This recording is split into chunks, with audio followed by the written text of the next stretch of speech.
Before I was a Christian, though I was not happy, I had a relative degree of peace. I knew that I was doing things that I ought not to be doing.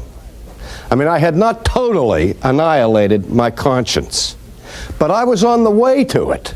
I mean, by repeating certain actions, you can so sear the conscience and put calluses upon the soul that where you once perhaps felt a little twinge of guilt, now you can do these things through repetition that don't bother you anymore, and you experience what the Bible calls hard-heartedness. But when I came to Christ, I found a new conscience. And so now things that I didn't worry about before became matters of ethical concern. And life was complicated.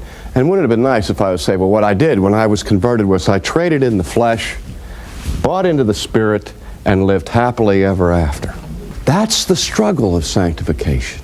Though the power of the flesh is broken, and the power of the flesh is now subordinate to the Spirit to a very real measure in regeneration, the flesh, ladies and gentlemen, is not totally annihilated at conversion.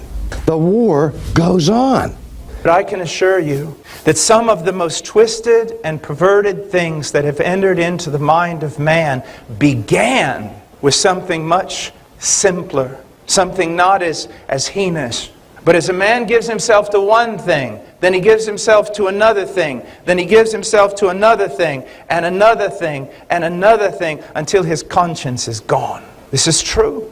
This is why especially young men should guard their eyes, guard their eyes, guard their eyes, because it won't stay there. Once you've fed on a tiny thing, you'll want more. And then you'll want more. And then a thing that was very dark will no longer be dark enough. And then you have to go to another dark thing until finally you are consumed with darkness. You must understand that.